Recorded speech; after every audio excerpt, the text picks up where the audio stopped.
A Petmoo reader wrote to us last month with a photograph and a question. The photograph was of a dog she had brought home 4 days earlier from a municipal shelter. Roughly 45 pounds, brindle, one ear up and one ear permanently down, estimated age 2 years. History unknown. The question was simple. What is she, and what am I in for? We could only answer half of that honestly, and it turns out to be the less useful half. So here is the short answer, and we will give it to you now rather than 11 minutes from now.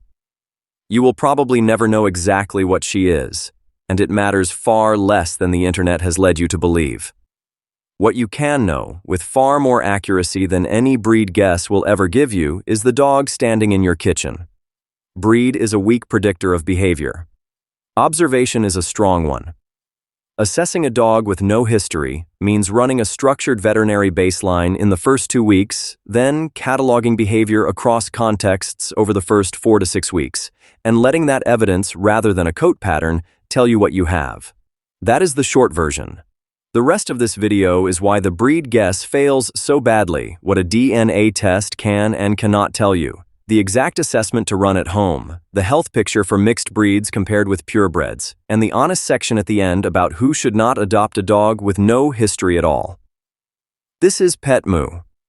If you would rather understand what is actually happening with your dog than guess at it, this is the kind of breakdown we publish 4 times a week, and it is worth sticking around for. Let us start with why the guess fails, because most new adopters spend their first fortnight on exactly the wrong question. When shelter staff and veterinary professionals look at a mixed breed dog and name its predominant breed, they are wrong far more often than anyone would like. Victoria Voith and colleagues published a series of studies in the Journal of Applied Animal Welfare Science beginning in 2009 and extended in 2013, comparing visual breed identification by animal professionals against DNA analysis of the same dogs. Agreement between the visual call and the genetic result was poor, and different experienced professionals looking at the same dog frequently disagreed with each other. Later work by Lisa Gunter, Rebecca Barber, and Clive Wynne, published in PLOS 1 in 2018, tested this again on shelter dogs and found the same pattern. Here is the mechanism, because the number alone is not the interesting part. Coat color, coat length, ear carriage, and body size are each governed by a small handful of genes. Those are the traits your eye is reading. They are not proportional to the rest of the genome. A dog can carry a great deal of ancestry from a breed that leaves almost no visible signature, and can look overwhelmingly like a breed that contributes very little. You are reading the cover of a book whose text was set independently. Which brings us to the DNA test, and to a study that changed how this conversation should be had. In 2022, Kathleen Murrill and colleagues published work in the journal Science, drawn from the Darwin's Ark project, combining genetic data from thousands of dogs with detailed owner behavior surveys. Breed ancestry explained roughly 9% of the variation in behavior between individual dogs. Some traits did track with ancestry, and biddability, meaning responsiveness to human direction, was among the stronger ones. But no behavior tested was exclusive to, or absent from, any breed. Within any given breed, individual variation was enormous. 9% is not nothing. It is also not a personality report. If you paid for a DNA test hoping to be told whether your dog will guard the sofa or panic at fireworks, that is not what you bought. What you did buy is genuinely worth having, though, for a different reason. A good ancestry panel screens for known disease-linked variants, and there is one in particular that matters enormously for a rescue with no papers. The MDR1 variant in the ABCB1 gene affects how a dog processes certain common drugs, including some parasite treatments, some sedatives, and some anesthetic agents. It is most associated with herding ancestry, collies, Australian shepherds, and their relatives, but it turns up in mixed-breed dogs regularly, and a dog carrying it can look nothing like a collie. The Veterinary Clinical Pharmacology Laboratory at Washington State University maintains the reference work on this and offers testing directly. If your dog has any plausible herding ancestry, or if you simply do not know, this single result is worth the cost of the panel on its own, because it changes what is safe to put into your dog before anyone needs to make that decision in a hurry. So the honest position on DNA testing is this: buy it for the health markers and the curiosity. Do not buy it expecting a behavior forecast, and be careful about what you do with the result. Research by Lisa Gunter and colleagues, published in PLOS 1 in 2016, found that assigning a breed label to a shelter dog measurably changed how people perceived that same dog, including how adoptable and how friendly they judged it to be. A label you paid for will change how you read your own dog, and not always in a direction that serves either of you. Now the part that actually works. The veterinary baseline. Within the first week, before you are attached to a plan, book a full physical examination. Veterinarians will want a body condition score, which is the standardized 9-point scale used across the profession and described in the World Small Animal Veterinary Association's nutritional assessment guidelines, because a rescue dog is very often arriving either underweight or, less commonly and more confusingly, overweight from a foster home that expressed affection through food. That number becomes your reference point for everything that follows. Expect a dental examination, because dentition is also the primary tool for estimating age in a dog with no paperwork, and expect that estimate to be exactly that. Wear patterns are influenced by chewing habits and prior diet, so a shelter's stated age can be out by a year or more in either direction. Expect a heartworm test and a fecal analysis. Expect a discussion about vaccination status, and understand that where records do not exist, the profession's default, described in the American Animal Hospital Association's Canine Vaccination Guidelines, is to treat the dog as unvaccinated, rather than to assume coverage that cannot be demonstrated. Teeter testing is available and is a reasonable conversation to have. Ask for a musculoskeletal check specifically. Undiagnosed orthopedic pain is one of the most common hidden inheritances in a rescue dog, and it masquerades as behavior. A dog who snaps when lifted, who will not settle, who is reactive on lead, or who refuses stairs is frequently a dog in pain rather than a dog with a temperament problem, and pain is treatable in a way that a mislabeled temperament is not.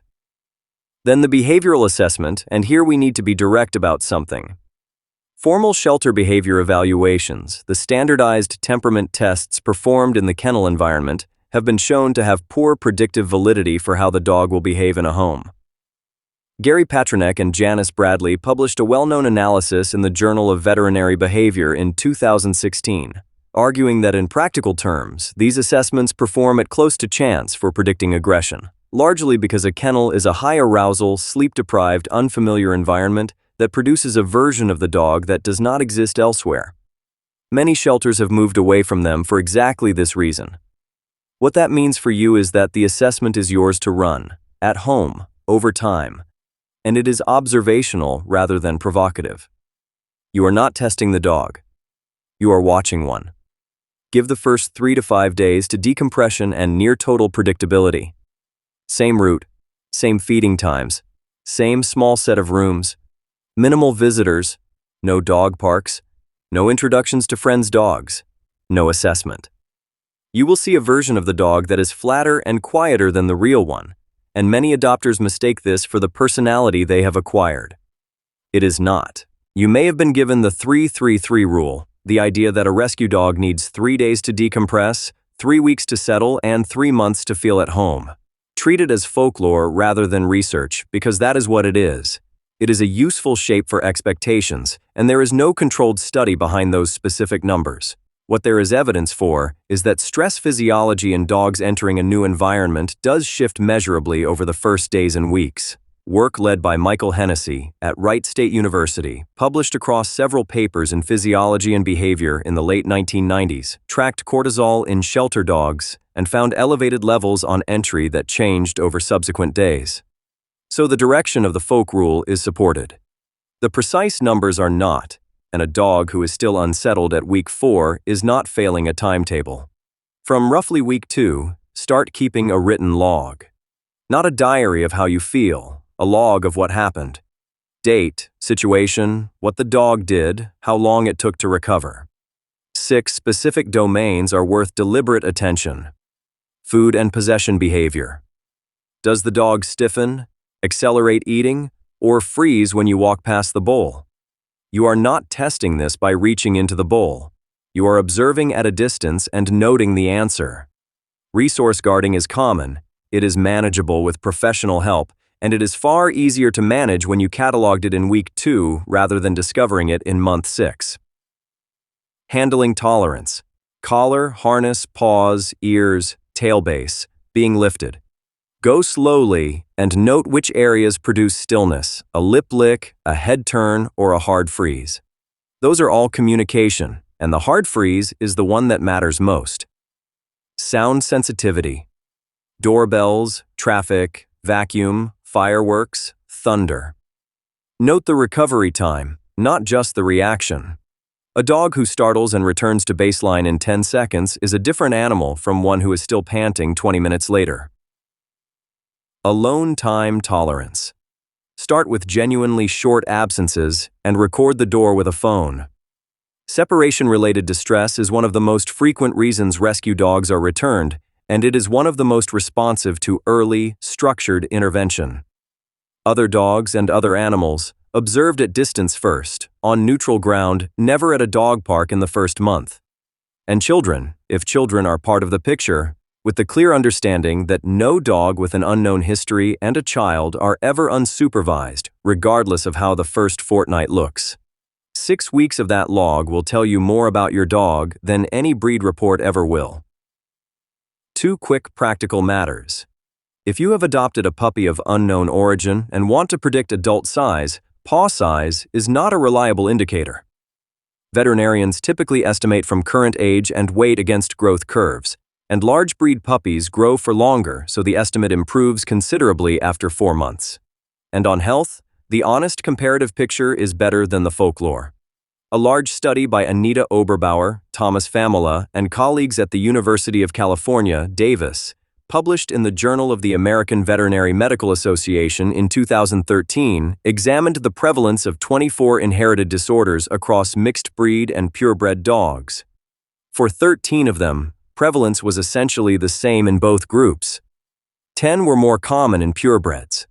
1, rupture of the cranial cruciate ligament, was more common in mixed breeds.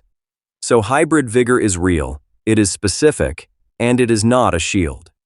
Your mixed breed rescue can still develop hip dysplasia, epilepsy, or cancer, and should be insured and screened accordingly. Now the part every honest breed guide owes you.